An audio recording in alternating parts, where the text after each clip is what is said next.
talking too much, but I was wondering. I'm like, he's unusually quiet, even for John. even for yes, fair enough. Yeah, I'm talking now. You can hear me, I assume. Okay. Okay.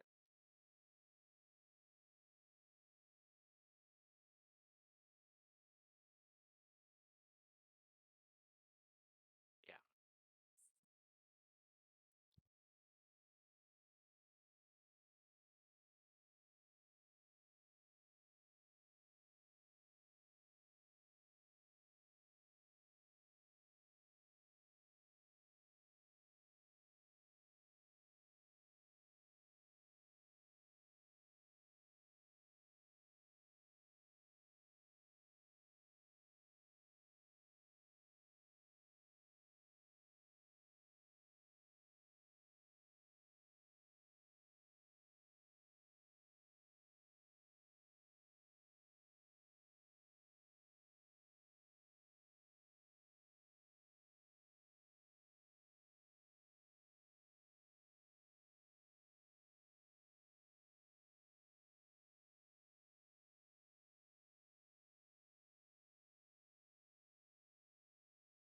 Share your share of mine.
Thank you, chat, for letting me know that I was muted in chat. That helps a lot.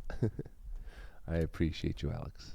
All right, so chat, thank you for tuning in. Today we're going to be doing a review of John's crown fights from the weekend. With do you go by formal titles or do you prefer like Coach Lochlan? I don't know how you want to do this, or would you Oh, prefer? me? Yeah. I have a lot of names in and around Onsteora. Okay. Like Lochlan, just Lochlan, Lochlan, that damn Lochlan. Really, I answer to most anything. Okay. For tonight, I will. You will be Just Coach Lochlan's fine. Lochlan. Okay, that's Lachlan's fine. All right, let's do it. Good to meet you. I think this is the first time we've interacted. Um, Yeah, I believe so. yeah, I'm glad you're able to make it. I appreciate your time and your knowledge for this evening.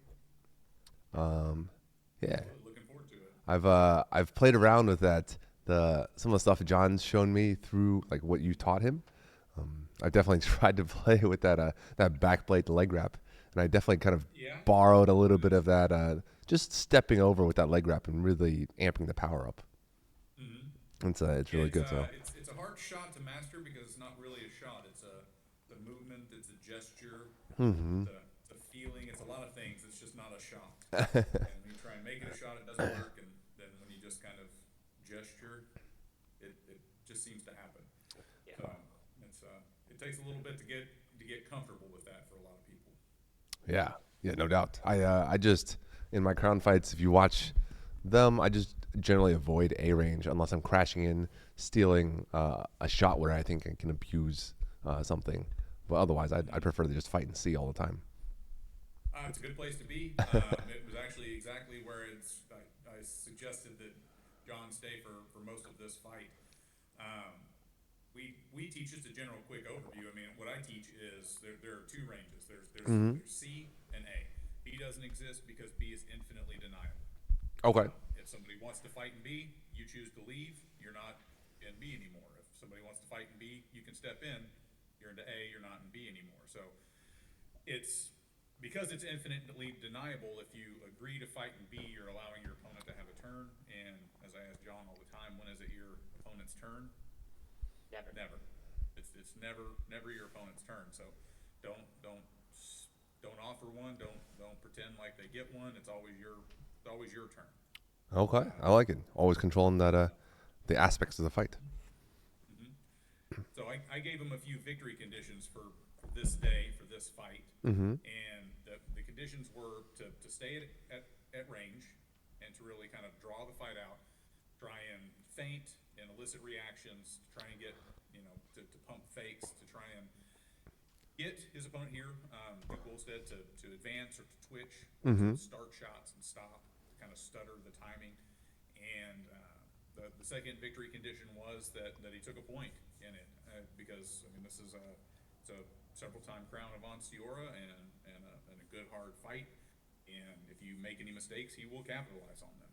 So if John could accomplish those two things, make this a long fight, because he has a habit of being a little antsy and kind of jumping in and charging, and as you see him on the rapier field, then you see that he's aggressive. He's got years of practice. He knows exactly when and where to do everything, so he can kind of get out there and have his way on the field and push his will on his opponents.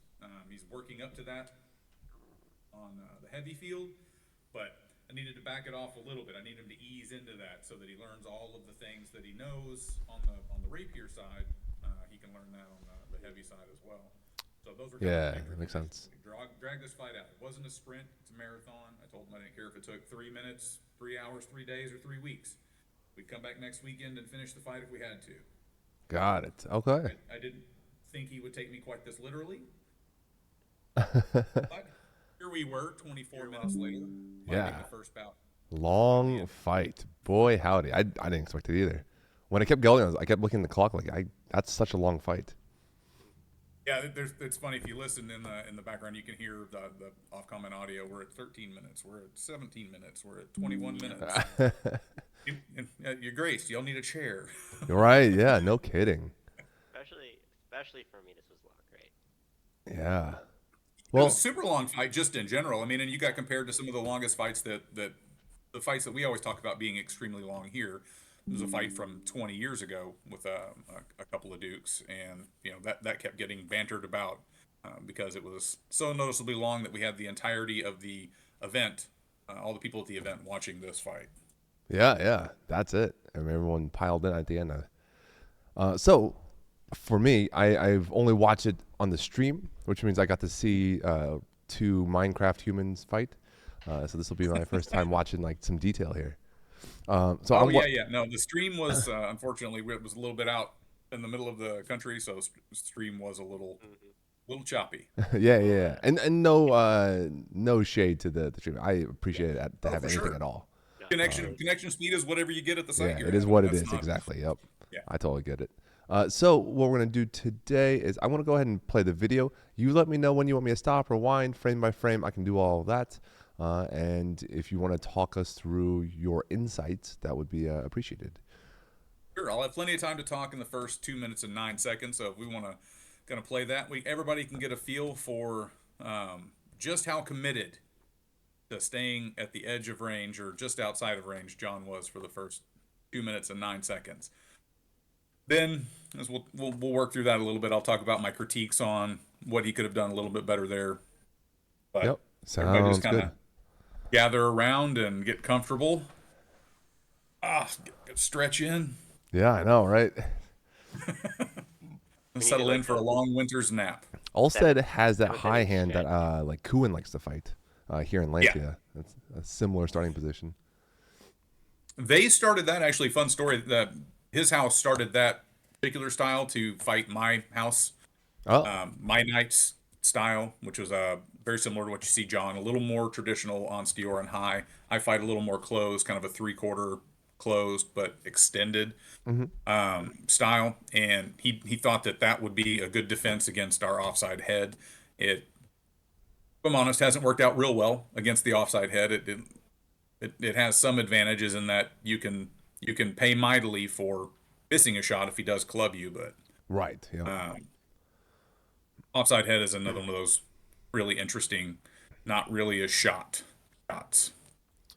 Yeah, culturally here we in Lantia, at least what I've grown up in, it's been like that's the biggest difference between Ansiora and Atlanta that I have felt is taking face shots because Hmm. Atlanta definitely plays about the same calibration across the board except for face, where we tend to play like maybe like 90% of a shot anywhere else, whereas I think Ansiora plays like like 20% of other shots is what's necessary to get the Progressive face. force. I mean, that's kind of what we're looking for. Yeah, it's somewhere. I would say more like 30%, 30%. but yeah, Okay. it's not Yeah. anywhere near as hard as a few other kingdoms. The East is very similar to that. They want a good solid shot to the face. So my brain Um, is like I ignore offside taps where it's like a setup, like a wrist tap. sure. But the neat thing is when this is thrown, when like the offside head in Yeah. particular is thrown correctly, it's not a tap. The problem is, funnily enough, most people get to where they make it easier for themselves to hit the shot by moving out and striking out and around this way, but Mm-hmm. that actually takes 90% of the power off. To make it easier to hit means you're not striking through, you're striking at. When Yes, if that the makes way we sense. throw the offside head is a shoulder twist, it comes up and over and down in the front, and you move directly towards your opponent. You might move out an inch or two, maybe a foot's width, from having toes lined up to just foot just on the outside. That's as far out as you're going to go to throw the shot. That's what I see when most people aren't hitting it hard because they're leaning out to actually touch. Got Um, it. so it's a huge difference in the power level that you can get when that occurs. See, most of this here in the beginning, it's a bit of a feeling out process, and this is fairly typical in some of the higher end fights. We see this all over the known world. It takes a minute as two fighters kind of get a feel for each other's timing, what kind of range they want to play that day, how they're moving that day. I talk a lot about that with an OODA loop class. If anyone knows what that is, observe, orient, decide, act. It's what they teach fighter pilots and how to dogfight, how to make quick decisions based on historical knowledge, what you're observing that day is occurring, what you want to do, and then doing the thing that you want to do, and then taking your opponent out of that loop, which restarts it. Mm-hmm. So Yep. it's a trick. So this feeling out process is always important because you want to know what's different today from the historical knowledge you have of the opponent you're facing. Do they seem to be trying something new? Did Ulstead bring his hand forward a little more? Did he bring it back a little more? Is he leaning out a little more? Shield position a little different? Are his feet different? What am I going to see that's different here? So this feeling out process, like I said, totally normal in the beginning, but it goes on till a little after 2.5 minutes. Here's as we keep on going. We're at 4.5 minutes right now. Like I Yep. said, we see this little bit of a minimal engagement here. He did manage to pump fake there and get a little bit of a response out of him. But there were some missed opportunities at the edge where you're backing all the way out instead of backing to the edge and pushing back in. Hmm. So you're staying outside of engagement and staying instead of staying on the edge of engagement, and that's kind of a theme through the whole fight here that you'll see as John kind of he crouches in, he gets right about where he is there. You see him maybe pump a little bit, see what he does here, and then see he's backing out. You're trying to draw him to you with kind of that lazy shot, but then when you back away right there, you back all the way away Yeah. Yeah. Yeah. instead of staying close enough that he's interested. Yeah. Edge of You got to measure. dangle that lure in front of them. It's got to be close enough that they want to go for it. I definitely see that. Definitely see that. Like, I think I see where it should have stopped and how I went way too far. Yeah. So, and you can see that right there, and right around in here, like you'll see it, you'll pump fake him right about now. um, and, but you didn't follow that pressure up. You did the right thing. You got a response. You pushed, you applied pressure. Then you backed away so much that the pressure was relieved. Mm-hmm. That You makes didn't, sense. you didn't, you didn't maintain the tension. Uh, See, this is good here. You're trying to draw him in. He's not getting going for it. But instead of taking that extra quarter of a step in to really apply the pressure, you just went ahead and backed away. Hmm.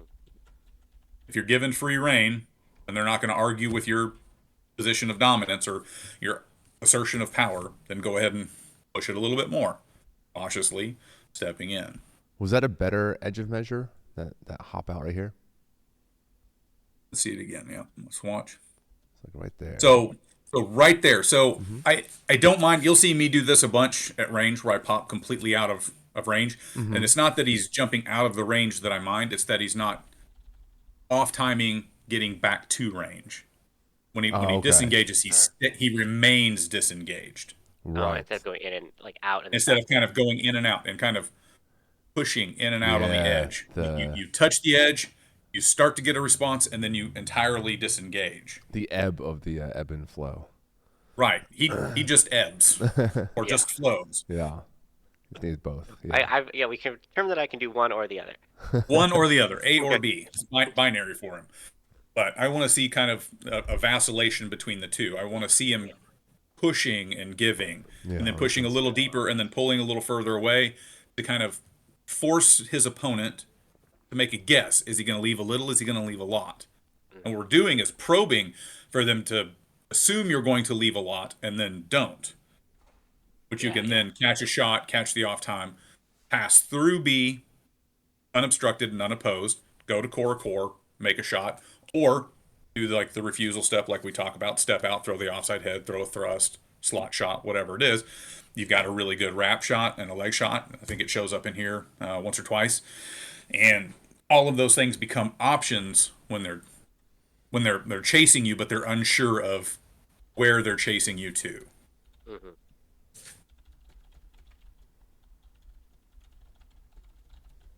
Yeah, I think hopefully after this fight, or after this weekend, I can kind of find that middle ground better from being too aggressive to being too defensive and finding a little, that play in the middle is kind of what I think.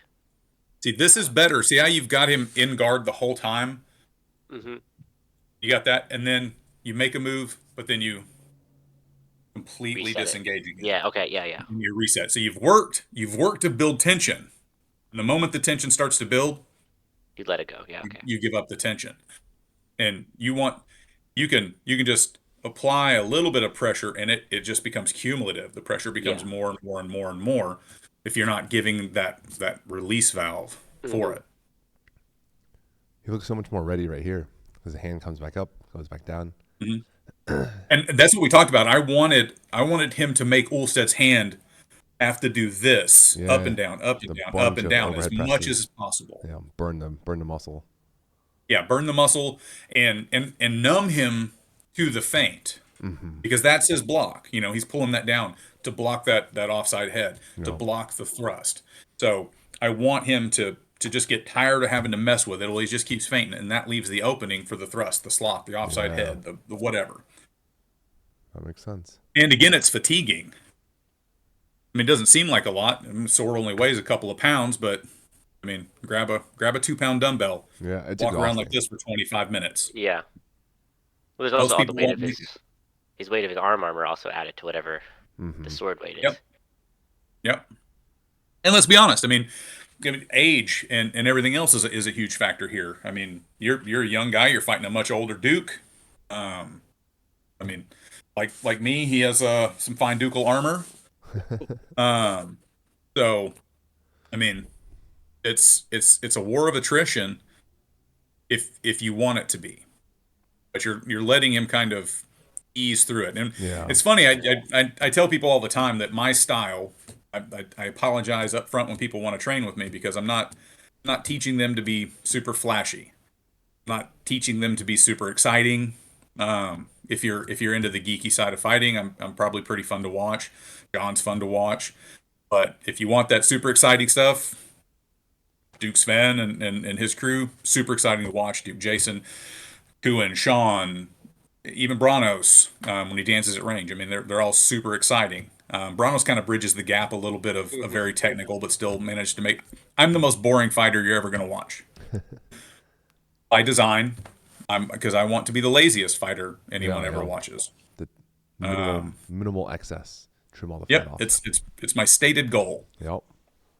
So one of these days, I'm hoping to be so good that I can be so lazy they just call me up and let me know what I've won. Hasn't worked yet. Hasn't worked yet, but it's good. It's good to have stuff to focus on in the future. Are you So tired here, John? At this point, we're like what 10 minutes in. Um, maybe like a tiny bit. It was also like I was also managing the nerves, right? You know, like it's Oh, still I a see. crown fight, I was right? asking because So, because like the shield oh, seems to be getting I'm lower. definitely resting my shield arm whenever like the shield is heavy, right? So I Okay, do whenever you get a at shield. range, I'm gonna rest it as much as possible. Yeah, that makes sense. Okay. Um, yeah, absolutely, and we talk about that all the time. That he started emulating some of the stuff I did that a lot of people think is kind of cocky. I'll get out and put my arms down and shake my head out and kind Yeah, of if dare you're not in somebody range, to. why burn those But muscles? yeah, at I'm the with you. edge of the range, Yep. like it looks super cocky. It's super annoying for your opponent, but really it's just me going, "Oh, my arms are dead." Look intimidating. Look intimidating. Puff up. Puff up. Yeah. Um, es- especially the way that we keep the shield more out. Well, Hmm. when yeah. we're doing Look, when I'm doing can we it rewind properly, that little engagement right Yeah. there, Also say you just did a a good little job bit? with the whole Just circling out thing right this there. is the most action there has been. Nope. yeah. Yeah. Go ahead and play that through, and watch as we cycle through this shot, John. This is something we were talking about earlier. You're going to make a shot, but I want you to watch where you are in relation to him. He does Olstead does a really good job of cutting the angle here because he closes Hmm. measure. He pushes you into B for a moment. Hmm. Like right here, you're in B. I think. It's hard to tell, Yeah, he's obviously. absolutely in B there, like kind Yeah, of where shields can just barely kind of make contact. yeah, I agree. And also, he looks like he's hunting, right? He's hunting the shot. Hmm. But you do a good job of not getting pinned in list. Like good list management here. Yeah, he gets two Yeah, steps that with was you. about a 2 hour conversation of managing Listfield generalship Yeah. and, Yeah, and awareness. Was a couple hour I did. discussion just a few weeks I ago. did try. Oh, I there's was your in my head. Not to interrupt this part. In yeah, my you're head, I good. this whole fight, I was thinking about making sure I always had a way out of wherever we were on the field, like to escape to out and to the left. The whole time, I was like, I can't be put in a corner, and I always have to give, especially to the left, to his left, I guess, shield side out, right? So I was thinking about that. I was putting a lot of thought into that throughout this fight. I can actually see that a little bit later on, in one of the points where you actually kind of look around and look at the field. So what I want to talk about here is something that we'll talk about in a couple of other places, is how close you are when you're throwing this shot right here. Yeah, This is you what I'm talking about, where you're circling too close in. Now, and Okay, I yeah, realize you're getting pushed up onto the list ropes in this particular instance. So this is as much a defensive shot as it is an offensive shot. it seems like a Kind of tearing forcing a shot, reaction, forcing him to lock, yep. not return fire. But if you'd have gone a little more straight back instead of out into that side, you would have ended in a slightly better position to throw that shot, not so deep behind his shield. You look like you're already off your feet, right? Like you're already off your feet, kind of flying away, kind of to the side, Hmm. circling out by the time the offside. But you did. I This, mean, the this slow offside motion spot almost was looks good. like he's throwing you. Yeah, yeah. You're getting He's yeah, not it when you does. watch it at speed, but it looks great there. It That's a does. great Yeah. slow mo shot where it Yep. actually looks like he's hurling you away from him. So if is that because that's way closer than it looked even actually, and I think even it Yeah, felt you at pushed. the I moment. think he crossed into like what I would describe as A range for a brief moment, Would or like B plus or would it whatever. have been better to throw it up to throw a back blade at that if he was that close? If you're that close and circling around, I would probably throw back edge because Hmm. it's a much better shot for that Distance. core range. Hmm. Whereas, like, and this is a good example where that would have been a much better option because you're so close. There's a couple other points that come in Yeah, around right 16, here. 17 minutes that, yeah, see right there, Yeah, like you can see his sword kind of goes up and back as he goes to push again Yeah. right there. yeah. So that point right there, back edge would have allowed free and unfettered access to his face. I think you are sort of back edging, right? Like you can see your palm right here on the bottom. That he's definitely throwing four blade there. I'm Like it's whatever did hit, it was attempted a four blade Okay, yeah. gotcha. because I think that I'm a little farther away than I am. Okay, I'm yep, yep, yep. positive because That I'm makes like, sense. oh shit, I'm too close. Throw a shot and leave The oh shit, with get the out, yeah. replacement step. But he beat me on that step a little more than I Yeah, He as soon as got you're deep. clear, He get the got fuck deep out. on that step on you Yeah, right there yeah, for sure. and he definitely almost had Hence, me hence in the split. jackrabbit response of "Oh yeah, no!" yeah. Oh shit. Yeah, and the Ow, big ow, leap and ow. leave. Yep, that makes sense. but I see about how being farther away. Farther away allows you to reach out and kind of you have the time to get up and around and to make that angle for for the offside head. Whereas in close, when something like that, this just happens because it's right there. They don't have to think about it. Yeah, that makes a lot of sense. See, that's what we're talking about, that lazy slot. Yeah. How you get up on that front foot and it ends up going down. I want to see it more. I'd rather see you just a half inch further away, digging a little deeper so it goes out. It's Out. far Yeah, more of okay. a threat because you see, like with that lazy slot, you get almost no reaction. Mm-hmm. So if you get almost no reaction and you'd done it with a little more alacrity, a little Okay, yeah, yeah. stop on it instead of just dragging it, then you would have been set up for the thrust, which is exactly how you get him later. Yeah, yeah, that makes sense. So like make it look the same and make it be more real. Right. If you can make it look that lazy, but you don't actually end up letting gravity drag it down the front of the shield, then you have the opportunity for that thrust. This Sets is it up an, really this nice, is which another you similar have no situation, problem right? doing to me, by the way. Sorry, Boomy, what were you saying here? Oh, I was saying like this is a similar setup. If you guys like, similar to that last situation Okay. where John is fading out to the right, but at and Alstead cuts the angle with that left step. Mm-hmm. Now we're probed into, B plus, and he's throwing that offside to the head tap, Right, Yeah, but and gets but you Alstead see right where, down. see how he's, what we talked about earlier. See how he's leaning at the hip Yeah, really hard to get the angle, and his feet, like his body leaned, his hand did this, and then his feet started to move. What needed to happen was his feet needed to start to move, and the shot needed to happen so that when the shot hit, he was in the appropriate position, not trying yeah, to genuflect into some strange position in order to make that makes that sense. It's just some that mechanical strike occur. linkage is the issue there. Mhm. That makes So sense. just the feet needed to move first. So as it boom, so as the feet go back, the shot lands. oh yeah, yeah. Yeah, I see that. Because again, the offside head foreblade is meant to be thrown at a solid C range, or as a passing shot to pass from C through B to A. Mm-hmm.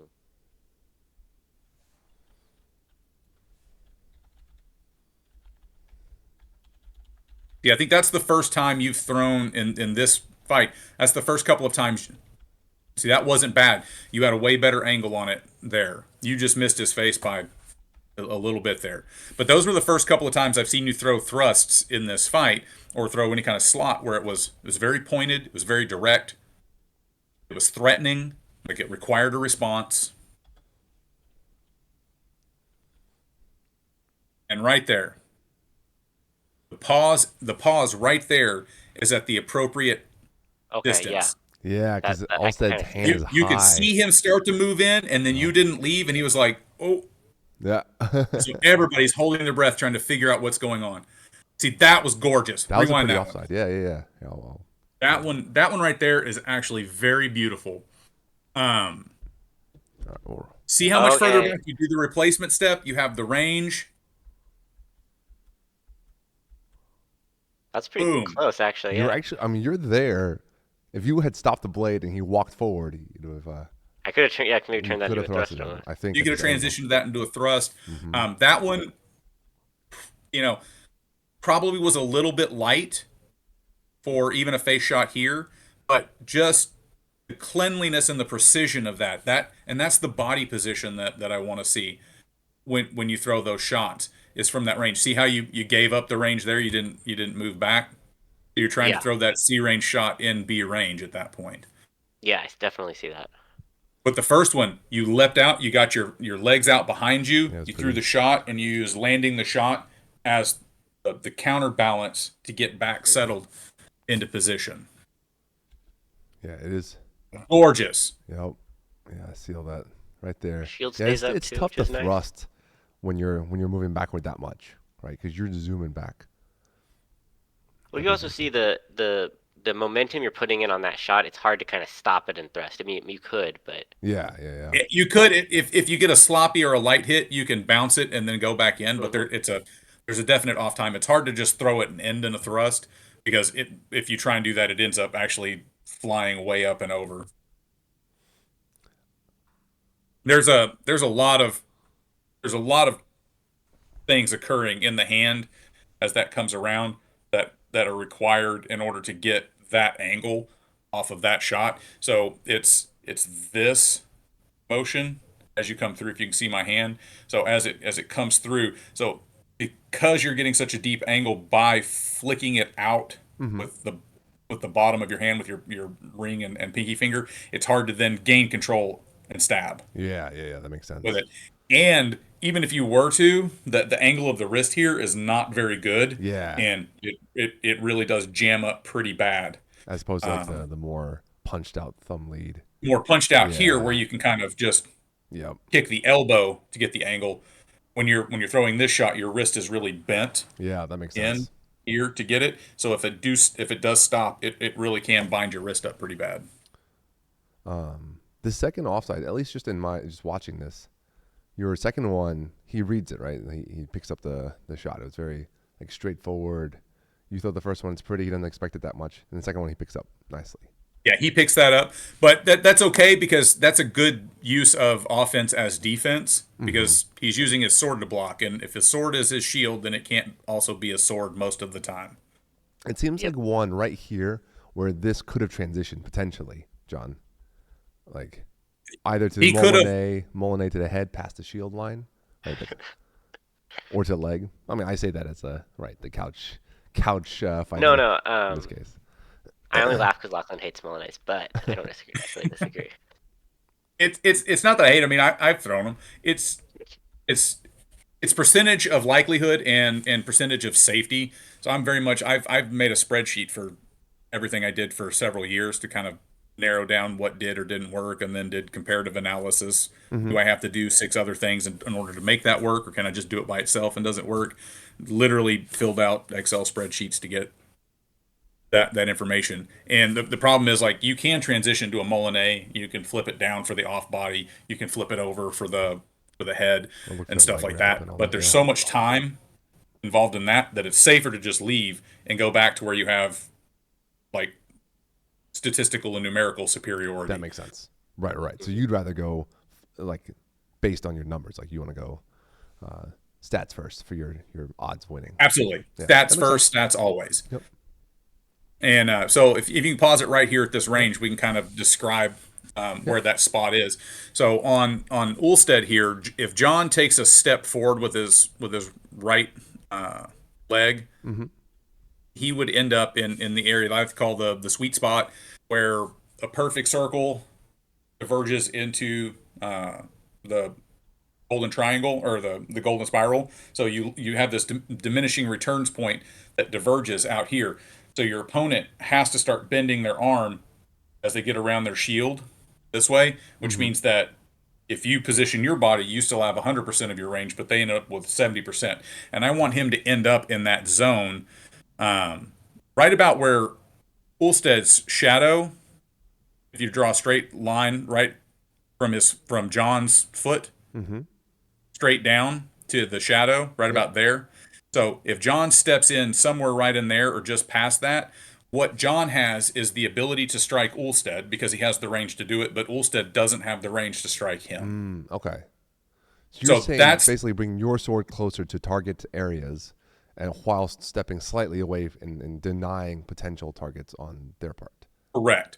So and it's really easy to see if you stand in front of someone else, you can just stick your arm out like this and have them put their arm in your chest. Yeah. And if you circle and keep your shoulder square to them and just tell them to continue reaching around to you, you'll find out really quickly that just a couple of inches off center, and Yeah. all of a sudden they're It's 8 or 10 huge. inches out of range. Yep.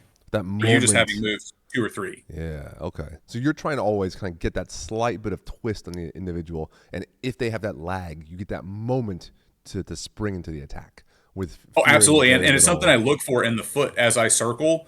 It Okay. if they continue to do what they're supposed to and kind of back away and force me to kind of stay in that stalemate Yeah, there, yeah, step then I back just and throw turn. healing shots. Yep. I throw ranging shots, harassment shots. But the moment I see them leave their feet and do this, Yeah. Okay. they're getting a shot of some kind because it's free. Yes. Got it. There's literally no chance for them to hit me. I have a high probability of being able to at least reach them, whether I get past the defense or not. I know I can reach them, and I know they can't Right. reach me. and in the time it takes them to then get their feet around where they could hit me is the time I need to leave. So at no point in that exchange, it's a 0% statistical likelihood of me being struck no matter what I do, as long as I leave. So you'll take that low percentage free shot in that moment. It's low percentage, but it's free. Well, it's actually not even low percentage if you do it right. You learn the timing on it. It's 50%, 40%, which is still better than a lot of things. Yeah. Right. I suppose that is low as opposed to like hitting the like 80, 90 plus. So there is almost no shot that you throw that will hit 80 or 90% if you actually break out the statistics. 30, 40% is actually still statistically high. Okay. Because most of the time it takes 4, 5, 6 shots in order to set up the shot that actually the telling blow. Right. That was not a bad use of that rising flat right there, by the way, John. Yeah, I thought the rising flat looked good. The like stab into rising flat. Yeah, it was a little close. See, that's really more that's the one place that he and I use a bit of a Molinet is we'll go from a stab and transition to that rising flat. Yeah, I'll do a lot too. That, yep. There, yeah. It's pretty. And that just came in a little high. Than I thought it was in the moment, I think. Yeah. Yeah, you can see. I can see in your eyes you were a little frustrated that didn't get called, but it does look a little high on the helmet here. Yeah. And you're choking up. Oh, you get a slight deflection right here. Yeah, it comes off the shield. See the shield take the edge. Looking at this, I know what I'm seeing because I throw a stab right before this, the fake stab. Yeah. And I see him pull his shield over a little bit, and so then I think that this may be a reasonable shot to try. Which is also why the one later is so pretty and works so well, is because you don't have to commit to that stab in order to get the same response if you're in the right place. Okay, yes, that makes sense. You get 100% of the response for 2% of the effort. Mm-hmm. To answer, Dom was asking in chat, is leaving your feet bad in this case? Lochlan, you want to field that one? I think in this case, the way that he's leaving his feet is not good because he is, again, like we said earlier, jackrabbiting is he's kind of going straight up. I don't subscribe to the idea that your feet have to be planted on the ground in order to deliver power. If that were true, there would be no guns in the world. You shoot a gun, the bullet comes out, it's traveling at speed because all of its energy has been imparted to the thing that's moving. Yeah. So if you can do the same thing to your sword, there's absolutely no reason you can't hit with power regardless of where your feet are. Now, as far as controllability, aimability, sustainability, the ability to leave, and movement are concerned, having your feet on the ground, super important. So I'm not saying just leap up and smack people, but I've heard too many people say that was really hard, but your feet weren't touching the ground, so it wasn't any good. I've heard that. It's not how that works. I give the example. The gun is a really good example. I usually give the example of a Superman punch. Like people win fights on Superman punches in all the time, boxing or UFC or whatever. Absolutely. That and Bruce Lee's 1-inch punch. Right. I mean, flying knee or whatever. A compact motion and movement.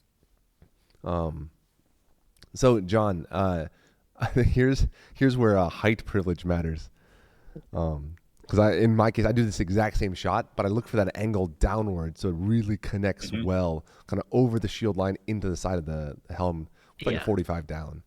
And that really is just like our height difference would have made a difference in the shot. Yeah, and and I think my hand maybe just needed to go up a little bit and the tip down. Yeah, really high hand dropping it. Yeah, you're gonna have to really. Well, and I think that's where jackrabbiting hurt you, is that you got your feet up in the air and then started trying to twist. So instead of reaching with the hand more. Yeah. You have a good easily the hand, 6 inches. Yeah, because the hand could be as high as the edge of that pavilion, right? Yeah, exactly. Yeah, you had room to go. You just hit it a little more flat. I think you would have caught it, just a slightly higher hand. We learned, right? All right. But that was again a nice offside, but he leaned to get it, which is why there's no power on it. Mm-hmm. The way that My Knight Drake kind of made the offside head famous. I mean, he took it to the best of the best at Penzic and all over the known world, and it's fun to watch him teach a class. And he's like, all right, I'm going to tell you exactly where I'm going to hit you. I'm going to show you how to, kind of block it, and then he will your hand can continue to go out here, and he can still hit you in the back of the head while standing in front of you with the 4-blade. And it's a ridiculous shot, but it requires, again, no leaning. Yeah, I think right here, this is a really good example of where you could have exerted pressure, as Lochlan was saying, where you gave off not enough like I'm gonna fuck you up vibes. And that's sloppy, lazy, Yeah. down to the ground. Yeah, the It pose. caused no fear. It didn't elicit a reaction. Which is okay if you can do the same thing without going all the way down and not elicit a reaction. Then that's a free stab. But you have to be in control of it. You can't just let it Yeah. No. That makes fall a lot of sense. because you're not in Popping that out. control of the sword. You don't have a return for the sword. As you return, all of this is open because your sword is down. So you're having to come back up into guard as opposed to kind of being lazy, dropping it, and then poking it. Yeah, that makes sense. Yeah. Okay. Yeah. I see that. Which I don't think you'd throw a lazy drag like that with a rapier in your hand. Not usually, unless it was just a total lie. Yeah. I mean, I'll tell everybody I'm old, fat, and slow too, but yeah. Efficiency. That was clean. That was beautiful.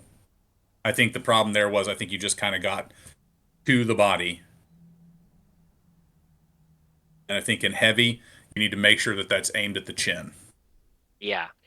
Just as a general rule. I mean, I've had people thank them for stabbing them hard enough that they believe that I could have actually killed them with a real sword, but it's always easier to try and just get the Yes. No. I just to agree. boop the snoot.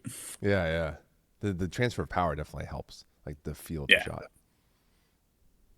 And let's be honest. I mean, this is a game of honor, but calibration varies, especially in the moment and excitement and everything else. Mm-hmm. And the crowd's participation is another weapon in the arsenal. I mean, you start poking somebody in the face and making their chainmail rattle, people start hearing oohs and Yeah. ahs, then they become more likely to call things. Yep. Yeah. That's a good point. Yeah, Good that's actually a very like viable strat.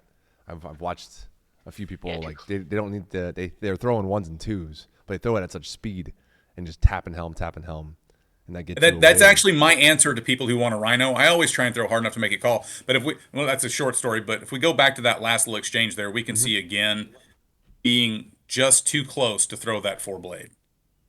He's back I just thought. a little bit more I think maybe. it's a Thank little you. more. There we go. As he gets out here, boom. See Yeah. how Okay.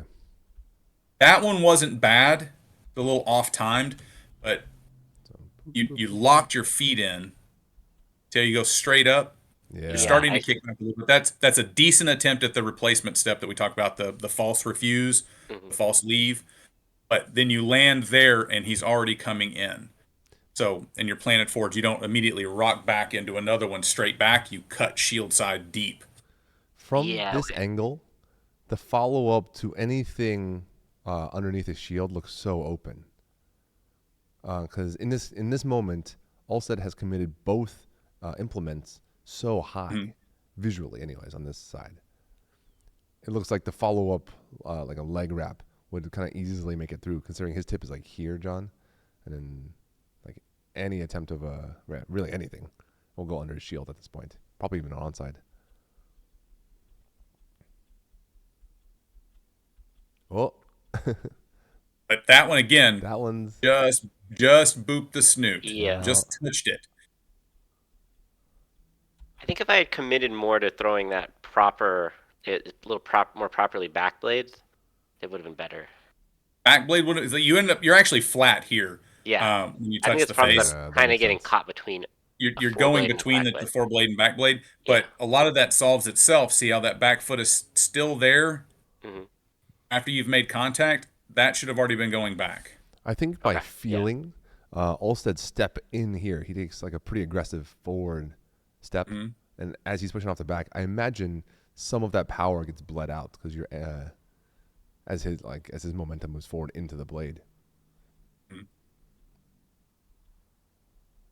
Yeah, that's as more often than not harassment shot because it's very difficult to ignore the sword in your face. Yeah, yeah, yeah. No matter what, No matter what, whether you're going to call it good or you're not going to call it good, it's very exactly. difficult to ignore. And just to answer your question is why you don't go into the leg. He actually does go to the leg on that similar style of pass Mm-hmm. a couple of times in here. He's actually got a really nice one, I think, in the next fight, Okay. um, where it works out It's beautiful. I mean, it cuts out. So he does go down for those as well. He's actually got a pretty good J hook. Again, that's your instinct to go for the body Yeah. instead of bringing it up for the chin. Mm. There's definitely times where it just blurs and suddenly like I'm just doing a stupid rapier thing again. Yeah. Well, it's a Have- good rapier It's thing. not a stupid rapier thing. I mean, you're better at thrusting than 99% of the people in heavy, Yeah. just out of the gate. Yeah. But it's It's that just I just need to pop it up to the head more. there's an expectation of power that's not there from the years of rapier, Yes. which means that you can touch the body and you're great at using that as a stop thrust. The hey, stop chasing me. Yeah. But it can also be used when you turn it up. You get that point up and away from the body. Mm. You just let them run right into the neck or chin, and it just stands somebody that puts their chin in their chest with a good stop thrust, and it doesn't require a whole lot of effort on your part other than when you do it, you just Yeah. pick the tip. Yeah, no, when you do rock their head back with a stab, it's pretty satisfying. Yeah. That was a nice return there. That was not allowing him to get free shots. There was a big slot on side. Too much shield motion on his part. Like your hand came up here, elbow came up instead of here or even Yeah. bringing down. You see how far up your shield gets in order Yeah. to block that. It's fine. You're at such an extreme. You're pushing the extreme of his range because your range is much longer than his range. Mm-hmm. But he's using his footwork to cover that distance instead of his sword work. And you should be able to do both at a further distance than him. Okay. Yeah, that makes sense. Yeah. That's good. Because again, most of his shots come straight down like this, boom, boom, Yeah. or right here, and he's holding a hammer grip on most of his stuff, Mm-hmm. which automatically shortens his distance by as much as a foot. Depending on again, Yeah, blade coming down too much. you let it go lazy, you let it come down, you elicited a response, but then you disengaged entirely instead of reapplying the pressure. Yeah. And the more irregular you make that time, the better. As long as you know what you're doing, Mm-hmm. as long as he's not figuring out what you're doing, that would have been flat even if you had him. That just came straight down like this. Yeah.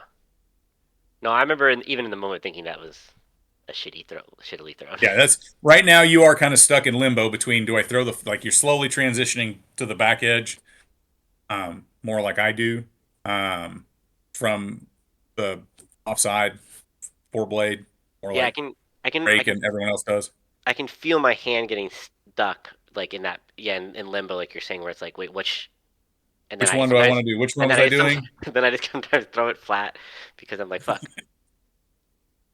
Um, it's slowly coming. I think slowly coming. It's just No, it's coming around. This is literally the best fight I've seen you have, because I mean you've got some moments of sheer brilliance in fighting me, and I've seen some other stuff like really good like shots or shot selections or bits of timing here and there.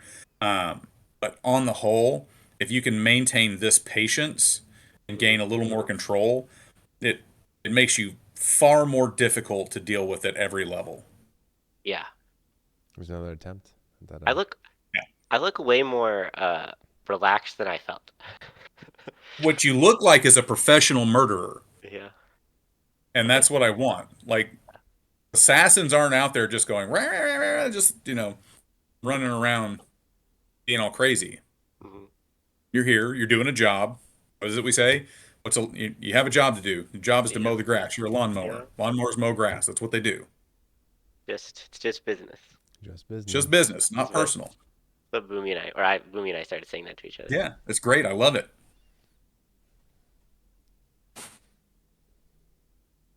Yeah, it's the theme of this fight is just so many failed chances at continuing to push the pressure.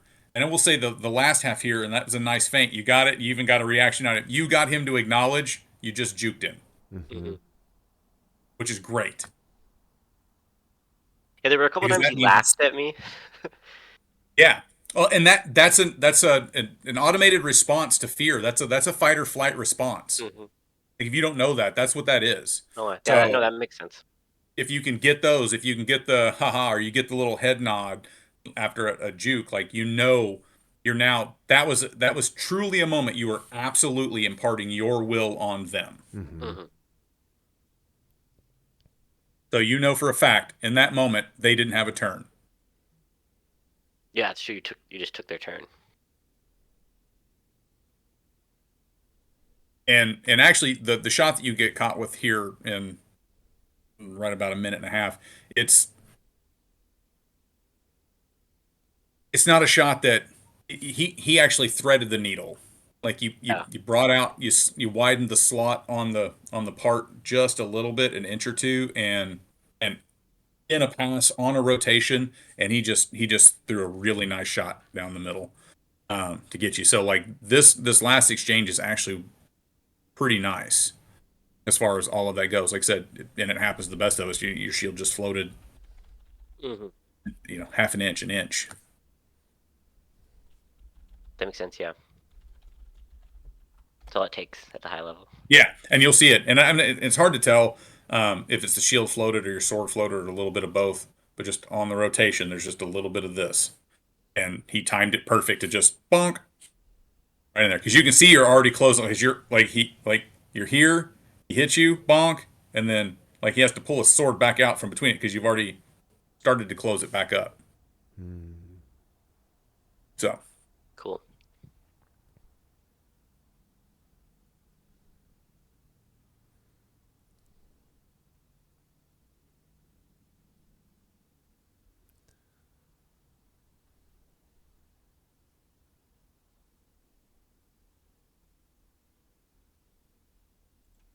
yeah, Man, that went it's by so so fast. minimal.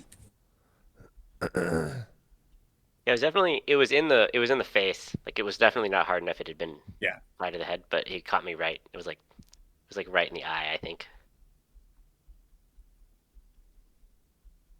Oh, I see.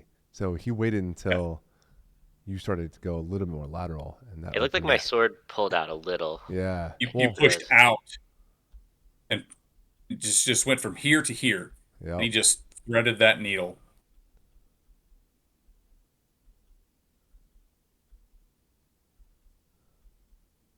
Boop. And there it is.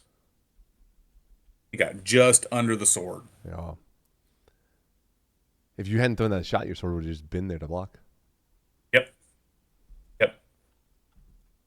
All right. So people are it's watching that movie. Yeah, that's what we're hey, watching now. Hello.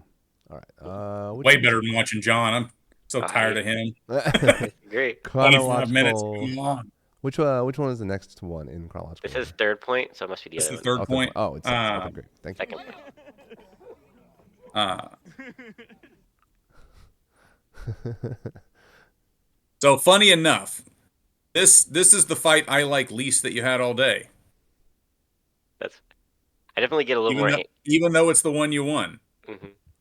Not to spoil the ending for anyone who hasn't watched the second fight, uh, but this is for a couple of reasons. The least of which isn't the fact that it made you a little more cocky coming out of the gate on your third round. Mm.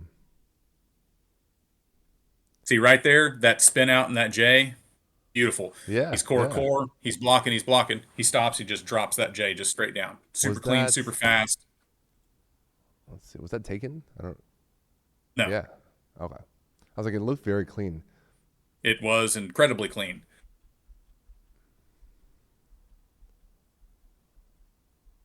Yeah, it looks pretty clean.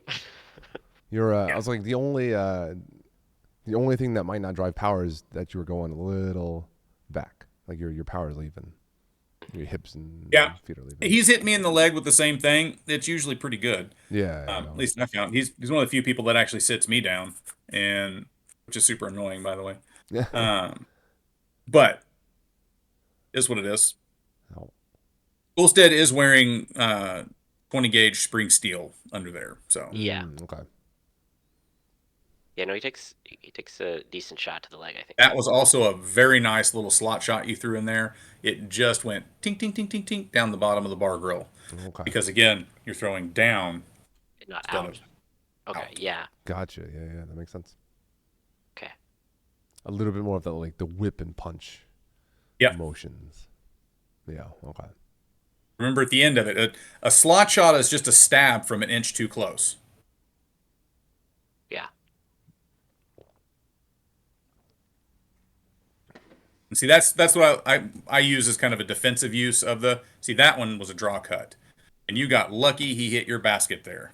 Yeah. No, I That was remember. the exact same pass that you lost the first fight to, Yes. and you Is there managed to action right just here? punch block with your basket. Okay. Yeah. Yep. Yeah. That makes sense. And luckily your shield was terribly, horribly out of place, which is what allowed you to have the angle to actually get it. Yeah.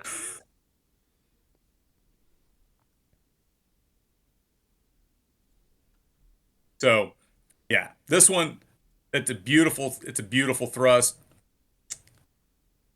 He's got the little hitch that makes him pump his shield a little bit. Yeah. Down the center. And that little pump fake and that little shield twitch comes in very important later.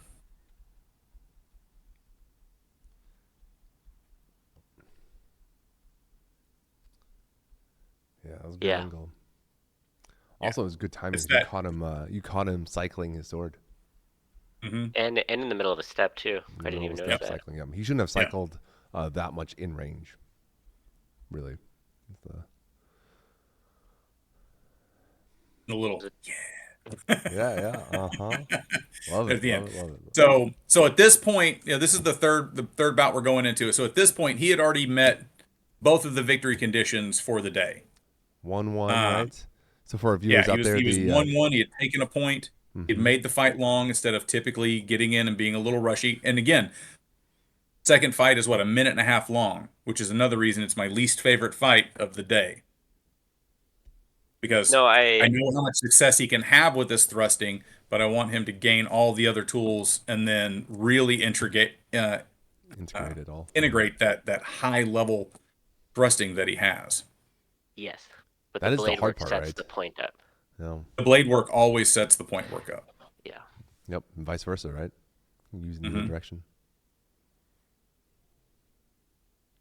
I found for me, because again, math nerd, spreadsheets, that going from thrusting to striking did have some success, but going from striking to thrusting had one of the highest success rates Okay.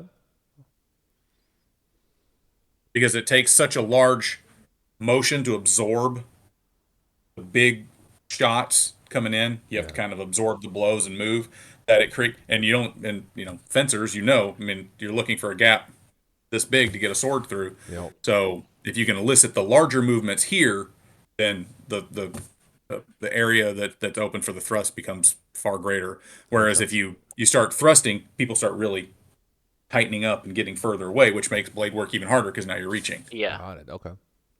The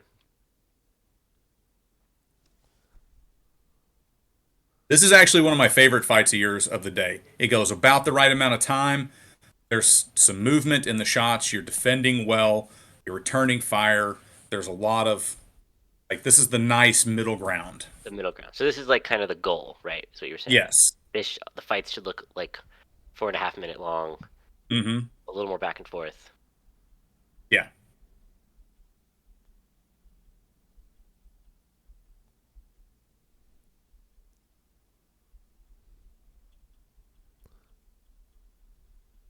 Not a bad. Because you can't expect at the idea. highest level that people are just going to give in to you allowing you to control everything.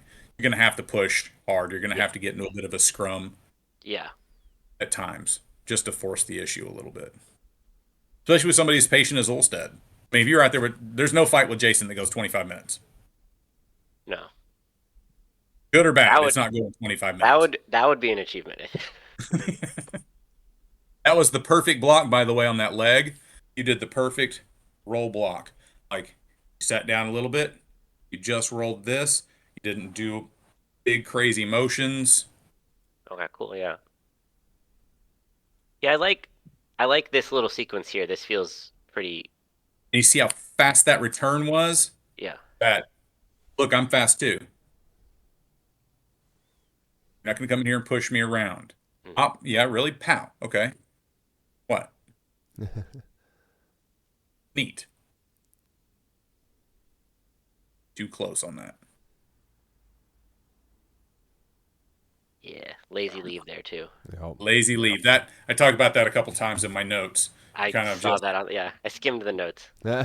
Is that what you call it, as a lazy leave on the, like, if you yeah, disengage? it's just being lazy. Like when I leave, and the way that I teach it is, and the way Big Drake taught me was with a like when we leave, we kind of you'll like if you read the notes, you'll see clap block. And Hmm. what it is as I leave, I kind of move my body away, and it standing still, it looks like I'm pushing my arms out towards my opponent. It's Yeah. not really what it is. It's I'm moving away and kind of leaving my shield Your in implements for a situ, second. Yep. and like so it's like suspended in space, and my body leaves from it.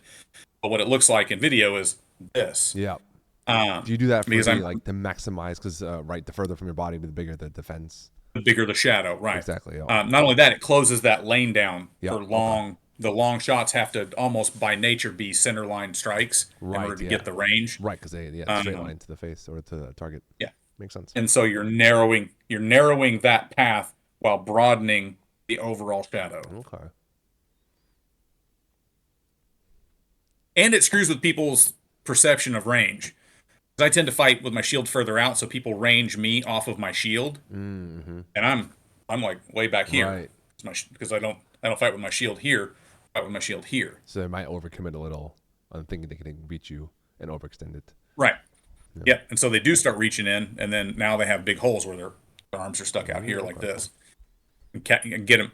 So I like to see that right there. Okay, this is my favorite shot he throws all day, and it's not because I told him to from the sidelines, even though I absolutely motioned this. Boom! Oh, it's glorious, and it's not because that's the exact shot I used to win my third crown tournament against Ulstead. That's also it. It's just so well done. He times the feint and the shot so well here.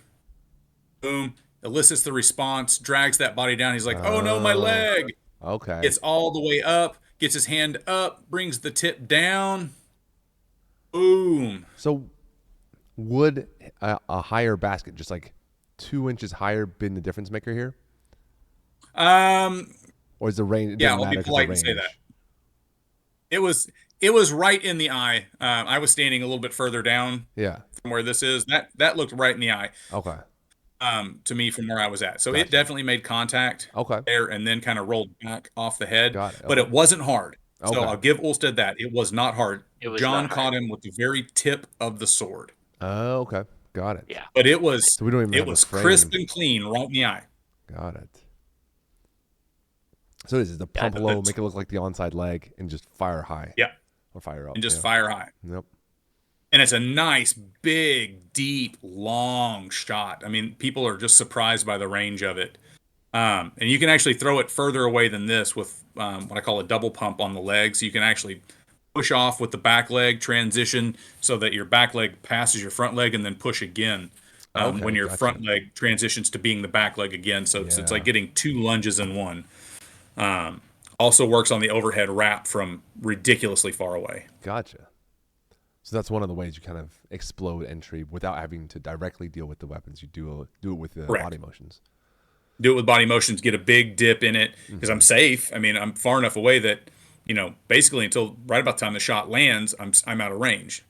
And even when I do land, I'm still at a fairly extreme range. So Chad is asking, how would you counter that shot? Like, how would you beat your own shot? movement, 100% movement.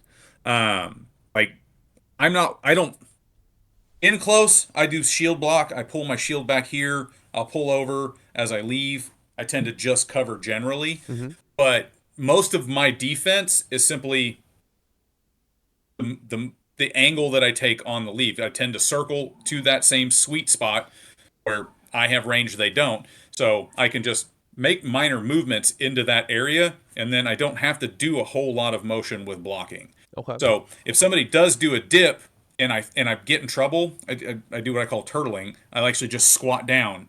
Like my shield kind of stays in space where I have it, and I just get low. Boom.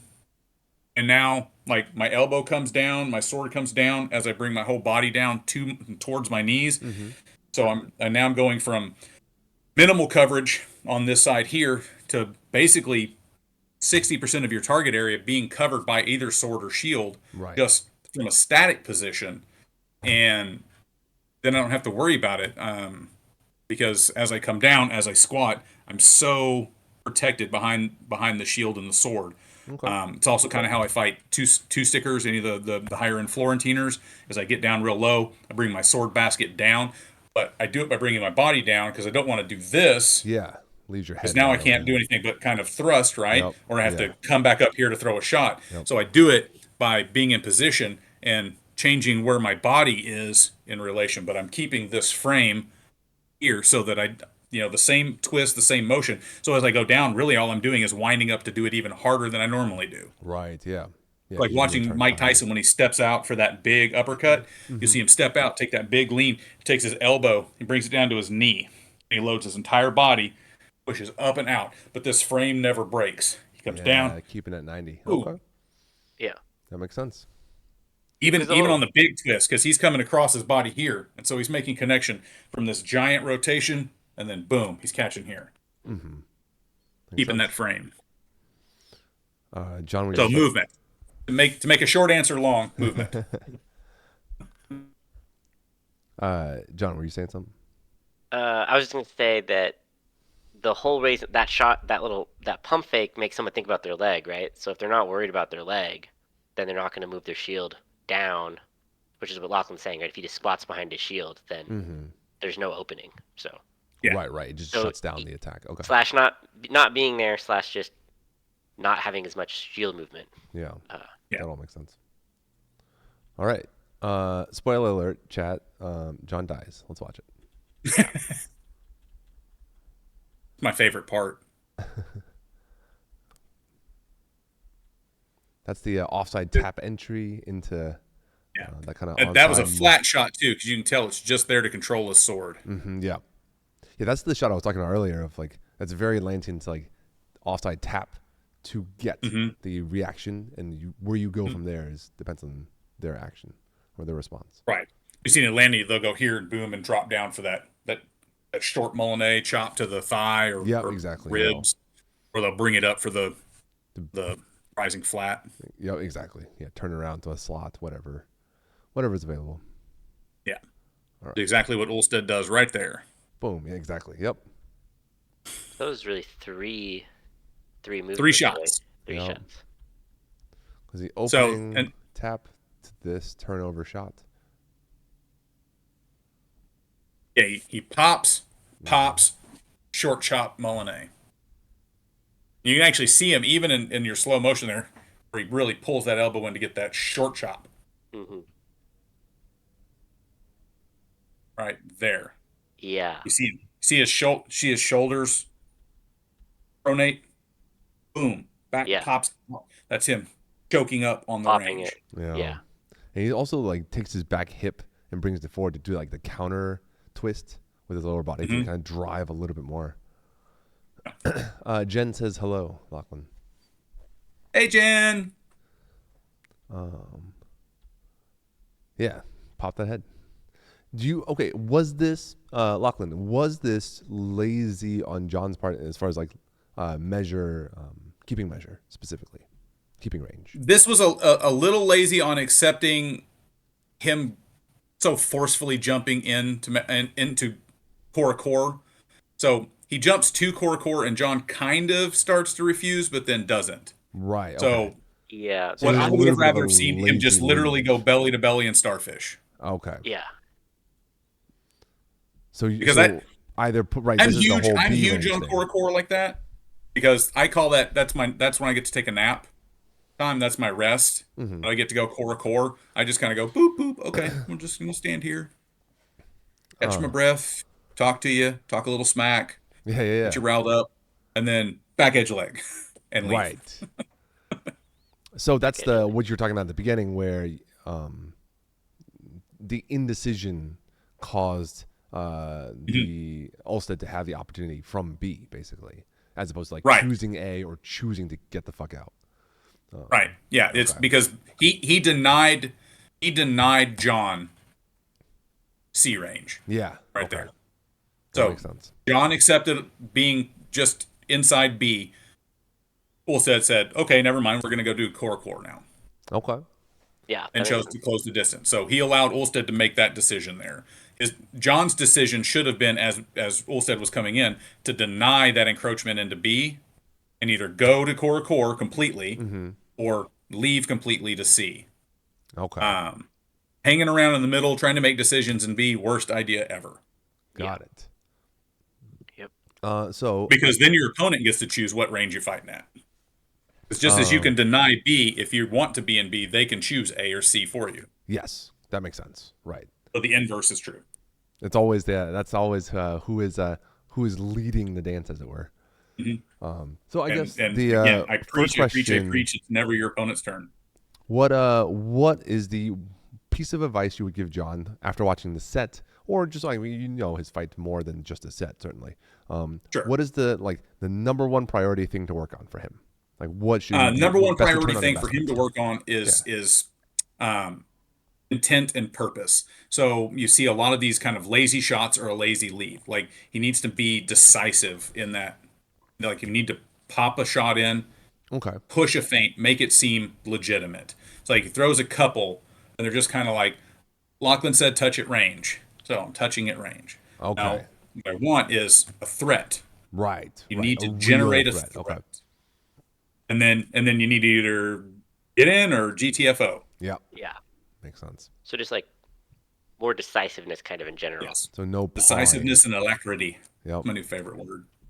I think that is very true for many people, right? It's getting enough reps to be able to make those decisions, even if it's the wrong one. Making a decision in that moment is usually better than tactically than indecision. Correct. Yeah, indecision means somebody is certainly making a decision for you. So you may make a wrong decision, like he made a slightly wrong decision on some ranges in the at the end of the first fight. But the decisions were sound decisions that he made. It's just there was some variation in the movement inside that movement. But I don't have any problem with the movements that he made. Any great problems with it in there? We can definitely tighten stuff up. We can definitely talk about drill down into the minutia of, well, your pinky toe was doing Yeah, this, and your pinky toe yeah. should have been doing this or whatever. The nuance of it. But Yeah. I mean, on the whole, as they say, shit happens. Yeah. So things get a little out of balance or whatever, and you get hit. There's always the puncher's chance. But when it comes to that last engagement, this is my favorite fight here because it has so many of the things that I want John to continue doing, and so many of the things that I want him to work on, all kind of wrapped up in one concise bundle. I think he did much better in this one at controlling and pushing and applying pressure, and then going core, moving back out to C, vacillating on whether he was going to give the core or the C range. Made a nice shot selection, made some legitimate threatening shots happen. Good J hook, good rising flat, good stutter thrusts and stop thrusts in there. So there's a lot of really good stuff. And then you see this, just a slight indecision at the range on just trying to decide whether I want to be at C or want to be at B, or just accepting, letting him like, well, I want to be at core, and he's coming to me at core, so I just wait for him to get here at core. No, Yeah. that means you've allowed them to make the decision for you. Right. Like, Okay. if So yeah, thieve like- all of those decisions. right, like if it looks like they want the same thing that you want, then that's not what you want. Chat Now, is if asking you a question. They're asking, what is the next thing for John to be more threatening, like his next weapon? The next weapon is actually nothing to do with the sword and everything to do with his feet. So it's going to be positioning on some of the shots that he already has, like when he's turning around the shield and he's throwing this dump shot here, or when he's stepping out and throwing the offside head, or if he decides to go back edge or whatever. The position that he's in when he wants to throw this shot is the position that this back edge shot should most likely be occurring.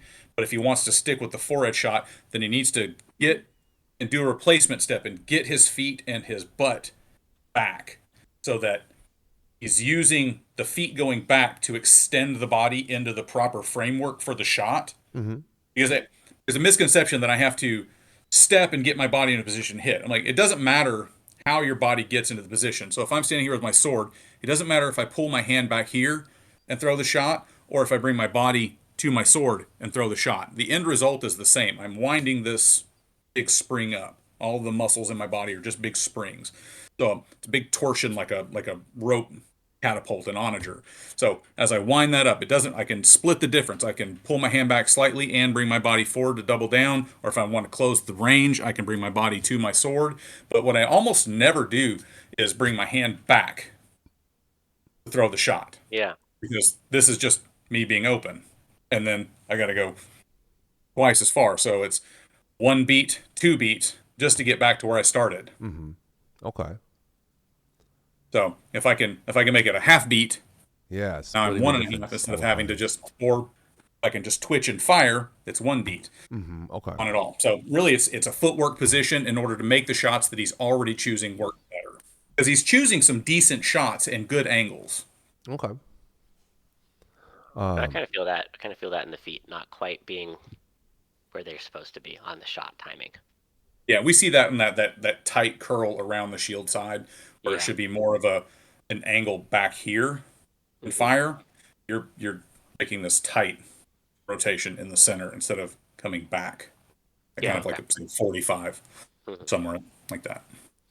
um, Anybody doesn't know, you can hit us up on Facebook too. Like I have a top-down diagram of what I'm talking about where that divergence occurs and what I call the sweet spot. John can, anybody that's on here that doesn't know me knows John. I'm sure John can direct you to some of the drawings. I spent about 3 years writing what turned out to be basically plagiarizing most of the FET books of the 15th, 16th, and 17th century.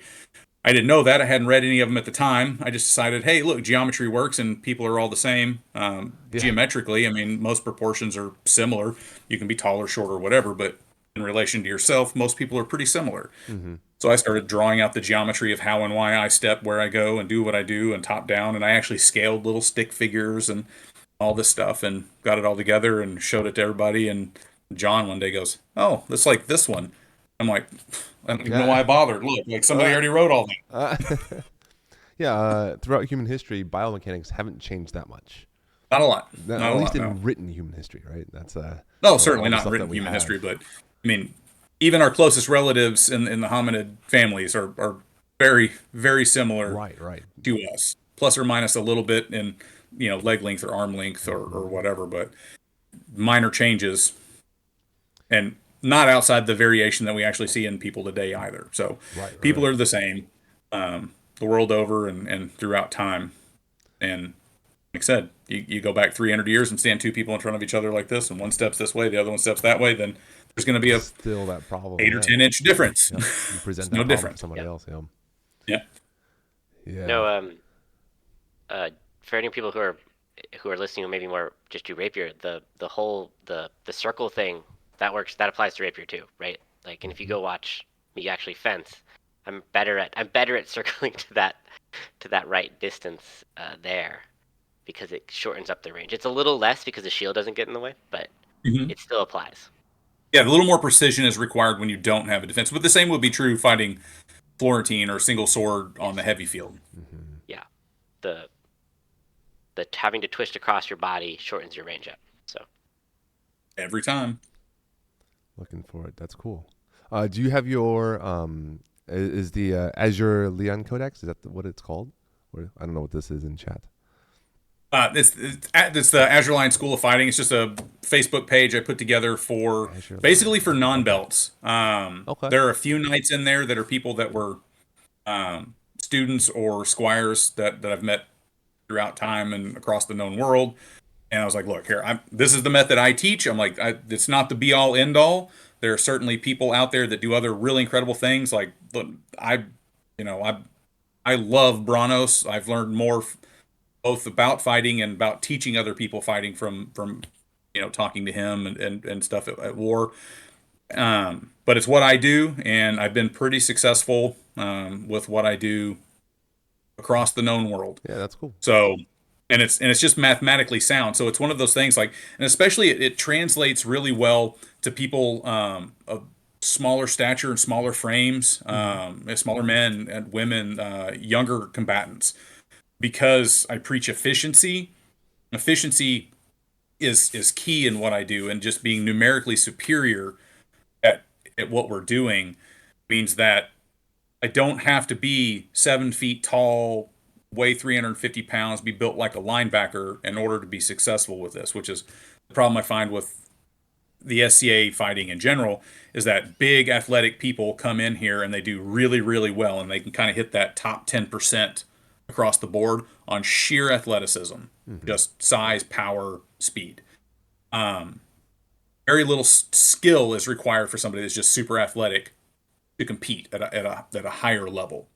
But the skill gap between the top 10% and the top 1% is astronomical.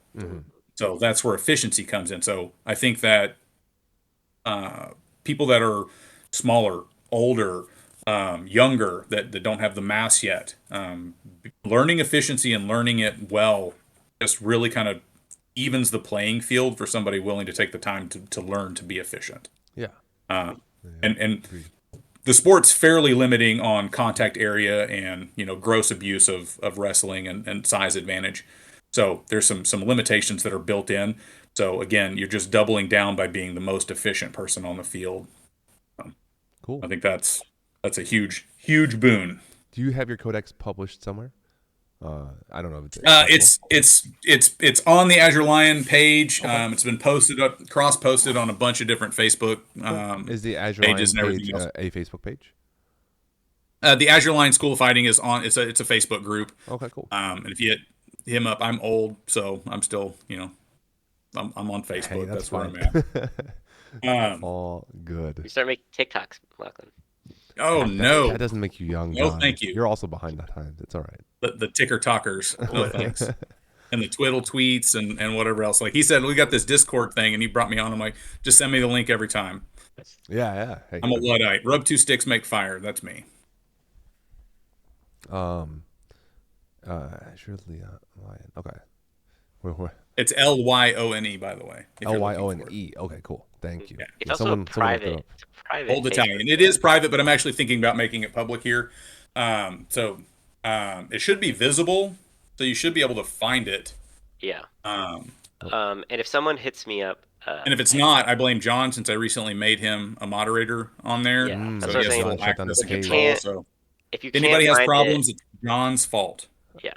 If you can't find it, just send me a thing on Facebook, and I can give you an invite if Okay. people are interested. Let's see. Azure. Yeah, I was just kind of curious. I would like to check out your literature that you wrote. There's a lot of good resources there, bits and videos, some written. And the other stuff that I do on there is I do a lot of video review like this. We'll sit down and just talk with somebody. They'll put a video up and we'll chat back and forth about stuff and do just what we've done today, but with whoever was on there, as well as recommending a lot of reading, because one of the things that I've been on a preachy kick about lately is all of us learning not only to be better, but to be better at teaching.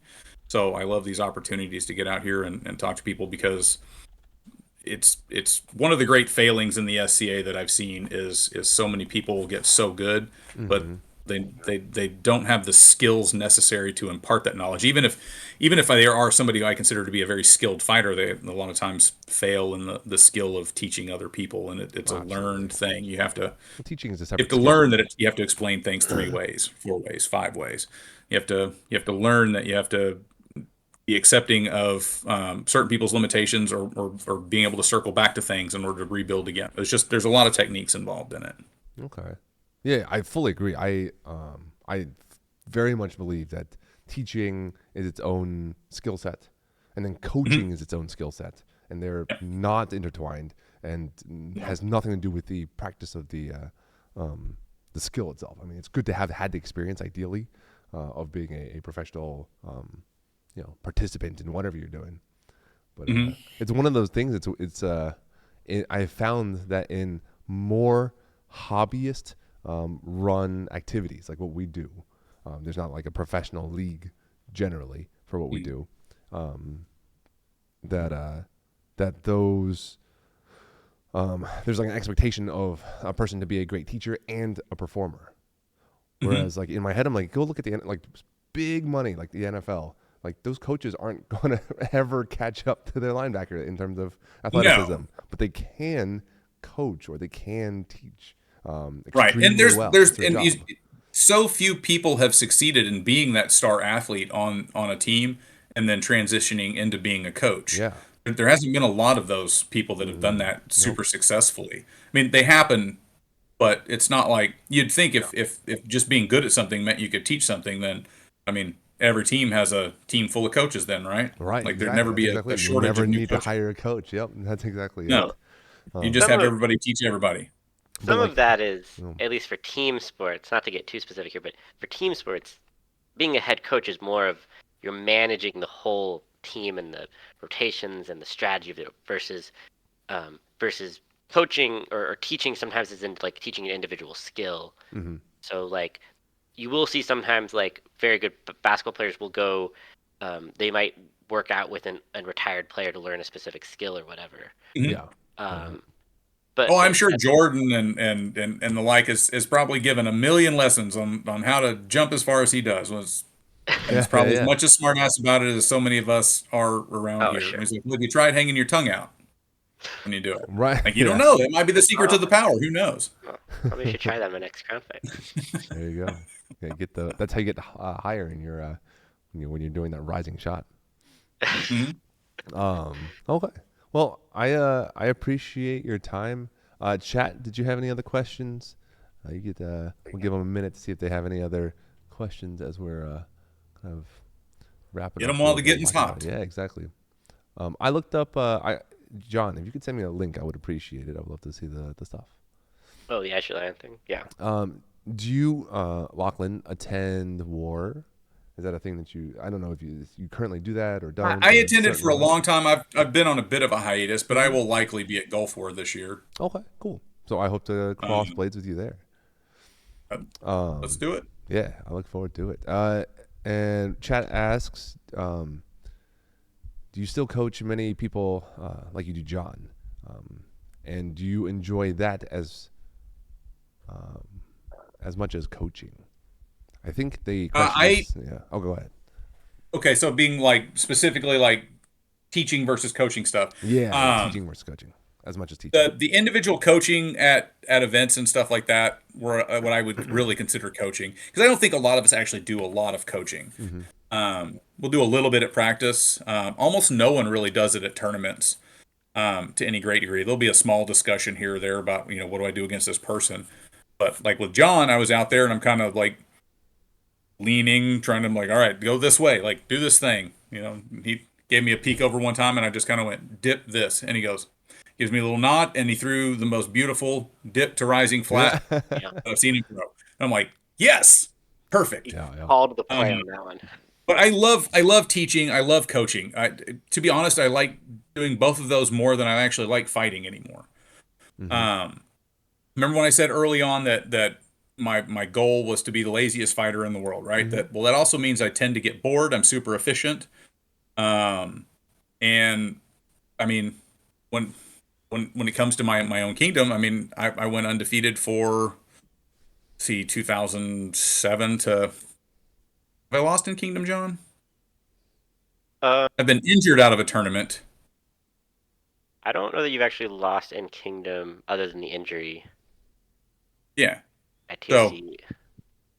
I mean, I haven't Yeah. fought in the last couple of years. So we'll say Yeah. through Yeah. 2018, 19, 20, somewhere in there. Yeah. Basically undefeated in on Stiora. And I fought everything. It's not like, I won two or three things and I'm calling that a unanimous victory. I Yeah. mean, I So held like, 9 Grand World Champions at once. yeah. But To be so, clear on that, real quick, he did take some like point losses here or there, but hmm sure. ultimately ended up winning the tournament. So Yeah, absolutely. I've lost bouts. Absolutely. yeah. Nobody fights So perfect. either he lost a point or two out of three, or if it was a double limb, he lost one fight but ended up winning the whole tournament. So essentially, yes, undefeated for whatever that is, In that regard, yeah. over a decade. That's cool. Um, so, but I got bored. I hmm got bored with fighting. And I always joke that I watch my videos and I'd be like, I'd whoop my ass because I've gotten lazy about it. Whereas I can be more particular and be more precise and continue to push the envelopes of what I think I should be doing or what I think should be happening when I train somebody, especially somebody as highly skilled as John. I mean, John came in, he's hungry, he's super analytical, and he's immediately asked what the little red button was for, and it's one of the things I like about John. Um, so because I think a skilled fighter is far more valuable to the SCA than an athletic or just gifted person, because I think they can actually better articulate the things that they're doing so that the next generation can learn it and do it, and then grow on it and add to it and change it and do whatever. Um, but like I said, I've gotten actually better at doing a lot of the things that I started getting lazy at because I've been teaching it, and I've had to do the mental gymnastics and go through the visualization and move through the process and really have to internalize a lot of the stuff where I was relying on talents and not skills, and having to figure out those things that my body had figured out before my mind knew it. So really having to dive down into the minutia, into the deep depths of all the little things, and start talking about the field psychology and all the little things that happen on and off the field in order to project that air of invulnerability. There's a lot of fight psychology that goes on. The Fighter's Mind is a great book, by the way, if you haven't read it. It goes into that a lot. Talks about how to project power and authority, how that can be kind of crippling internally, and how to deal with those issues and how to move forward, and how to rechannel that into correcting things that may or may not be wrong. And also stuff about coaching and teaching, and they're really well as or written really well as also. But there's a lot of really good books like that. The Tao of Jeet Kune Do goes into it a bit. Bruce Lee's book. There's all kinds of stuff like that. So I love teaching. I love coaching. And anyone who knows me knows that they can literally walk up to me at any time. And it almost doesn't matter what's going on, to the annoyance of my wife quite often, that I wander off and teach a 3-hour class on footwork. Right. Not that it was on the schedule, not that it was planned, and not that I meant to teach for 3 hours, but I taught one person for 30 minutes, and somewhere about 20 minutes in, another person walks up, so I teach them a 30-minute class, and 3 more people show up, and now I'm giving an hour-long class that incorporates the first 30 minutes I tried to teach to the first 2 or 3 people with the advanced stuff, that because I only teach one class. Now, what I teach in that class varies a bit, but I have 5 or 6 basic things that I teach, and the higher level you are, the better understanding you have, the further down the rabbit hole we go and delve deeper and deeper into the minutia of the individual thing. But again, human anatomy is human anatomy, and so there's not your arms go up here as a rule, legs are down here as a rule. You have a head, So breathe and then hit the other person. It's a really simple plan. It's very difficult to execute at times, but so like I said, I teach one class, and then we delve into where I'm teaching a newcomer. I'm like, no, keep your eyes open, breathe. All right. Okay, breathe again. And then I'm teaching the same footwork class to a Duke, and I'm like, that's when I did the joke about the pinky toe. I'm like, no, I think you're leaning over on your pinky toe. Get a little more weight on your big toe or the ball of your foot, like whatever. Silliness, but yeah, it happens all the time. I love it, and it's made me a better fighter, and it made me a better fighter through the years when I was still really active fighting. I get out and fight, do practices. It's cool, stuff like that. I think it's cool that you essentially went on a deep dive of what you've done, like you've done out of like a physical repetition, and your brain's already done the calculus, but you have to go and articulate it. I think that's a very I now have to figure out what the hell it figured out. Well, I think that's a really good practice. Every person who's practiced to a reasonably high level, I think that is how you really, like you said, it's trimming all the fat off. It's min-maxing every action, every motion, and you obviously move in a certain way, and then you start to question some of them, like, maybe this could be better in this manner, and why? Yeah, because I see giant gaping holes when I watch my videos. I'm like, I don't understand why anyone would let me do that. Yeah. I just don't understand. Yep. You've gone back and done the work of fixing those. I walked over and did that to me, I'd whoop my ass. Yeah. I'd hit me right in the head. I'd stab me right in the face. Yeah. No, I think that's a very, to me, it seems to be a very like normal journey in skill acquisition. Sure. Like I feel like I know I'm that way with my own fights, and other people are that way. Or you pick up something new, right? That's the other. You do something for a while and then you dive into something else. Dive into something else, yeah. And I, like I said, I've done that with a little bit of stuff here and there. But this heavy fighting's just kind of been my passion, and it sucks, like you were talking about earlier. This is not like a commercial sport, and it Yeah, sucks yeah, that the one thing I'm better at than just about anything else I've ever done, and just about better than most of the people in the world, yeah, yeah. is the one thing that not only doesn't pay very well, it actually costs a lot of money to I was do. gonna say A lot it's of a money. money dump for not awful for a hobby for funsies. I agree with you. I mean, So No, none of I've us got get the paid same. to do I think any we've all SCA had stuff. that same thought, probably. I don't. yeah, I wish I was half as good at picking stocks as I am at Yeah, fighting. yeah, I'd yeah. be very comfortable and have a lot more time to do fighting. That's yeah, Screw that. that's fine. All right. Well, Lochlan, thank you so much for your time. Thank you for your Yeah, thank you very much. wisdom. I appreciate it. Thanks for putting up with me. Yeah, if you can get us a link, John, I will when I post this, I will put it in the pinned comments down below so everyone can see a link to the information that you have to share, whatever that looks like, in whatever format. Awesome. And John, that may be you and I making a new Azure Line page, because as I recall, that one was private. When they changed the way the settings are, they gave you a choice, and Yeah, so however you things guys want can't to necessarily share it, migrate let as me Yeah, know. easily now. but I we think should. that Yeah, we should. whoever watches a VOD would appreciate us putting it in the comments down below, and I think that would be just like you said, giving back to the community and hopefully bolstering the next wave of fighters. Sure. Yeah. Cool. Chat, thank you for hanging out. Thank you for watching. We'll be back next week with whatever we do. I think we're going to be looking at, going to do some good old fashioned YouTube tier listing, as well as we've got a trivia plan coming up for SCA Trivia Night. So hopefully that is something you We guys can look forward to. aren't we also maybe talking to His Highness Duke Sven about coming on to That's talk about on the his docket as well. I will fights from give Crown? better dates once that is locked in the books. Yeah, but keep That frame I was talking about earlier, he will talk about this a Yeah, yeah, lot. that's exactly what I thought of when you said that. I was like, that's the one of the places I hear it a lot is when he teaches just one-on-one pell work. Keep that bend in the Hmm. elbow, and it's really like that's the keep your rule. frame. You break it once in a while on very niche Yeah, Don't know why sections, nobody but gets this part. yeah. I don't know either, but So cool. Again, thank you so much, and we'll see you later, chat. Goodbye. I guess.